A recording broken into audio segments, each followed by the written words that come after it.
যোগান দিয়েছেন গোলের সমীহ সম্ভাবনা এবং গোল। মরহুম আনোয়ার হোসেন পাশার স্মরণে 4টি দলের অংশগ্রহণে একটি টুর্নামেন্ট হতে চলেছে। আজ তার উদ্বোধনী খেলায় মুখোমুখি হবে মাতিউরা ইউনাইটেড ক্লাব এবং মেওয়া ব্রাত্তি সংঘ।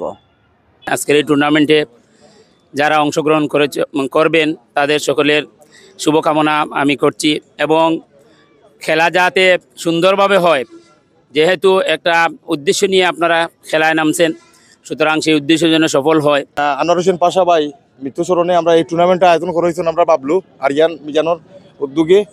আমি এটাই আপনাদের কাছে আমি আশা করব যে আপনারা প্লেয়ার স্বরূপ মাঠে খেলবা, আপনারা রেফারির সাথে কোনো তর্ক বিতর্ক না করিয়া রেফারির সিদ্ধান্ত টেরা নিবা, ওটা মানিয়া খেলবা। এইমাত্র খেলাটি শুরু হয়ে গেল, আমাদের গড়ি বলছে ঠিক 5 গটিকায় রক্ষা করেছেন।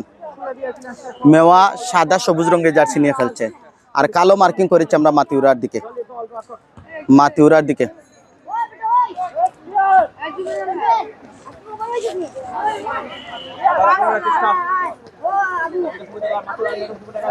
বল দখলের চেষ্টা, সেখান থেকে এই জায়গাটা একটু লম্বা ঘাস এবং কিছু কাদা জল আছে এখানে। এই পাশটা বালুর মাঠে আরো কিছু উন্নয়ন দরকার, যেখানে বালু মাটি দিলে বিট বালু যেটি নদী থেকে উত্তোলিত হয় এটা দিলে সমতল হয়ে যাবে এবং মাঠটা ভালো থাকবে। এই অঞ্চলে ক্রীড়া সংশ্লিষ্ট সংগঠক বৃন্দ সবসময় মাঠের নজর দিবেন, এটাই আমরা প্রত্যাশা করি। সেখান থেকে সেন্টার জোন থেকে 13 নম্বর জার্সি পরিহিত ফুটবলার উজ্জ্বল মার্কে ছিলেন, ততক্ষণে বলটা হারিয়ে ফেলেছেন। লেফট উইং দিয়ে পাল্টা আক্রমণে যাওয়ার চেষ্টা, উদ্দেশ্য 16 নম্বর জার্সিদারি ত্রৈন্যস্যবাদে মাতিউরা সতীর্থকে যোগান দিয়েছেন গোলের সমীহ সম্ভাবনা এবং গোল পেয়ে গেছে ওখানে মাতিউরা।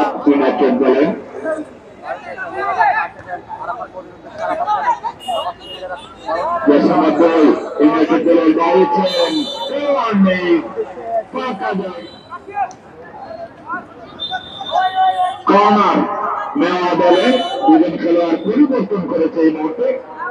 শট 3 নম্বর জার্সি খেলোয়াড় ইউনাইটেডের ক্লিয়ার করলেন।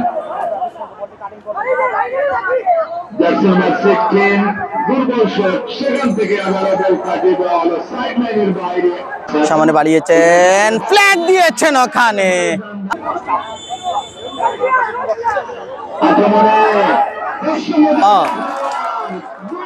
অনেক অনেক ধন্যবাদ যারা এতক্ষণ আমাদের সাথে আজকের খেলাটি উপভোগ করেছেন। সাবেক ফুটবলার বাবলু আহমেদ সাহেব সকলকে ধন্যবাদ।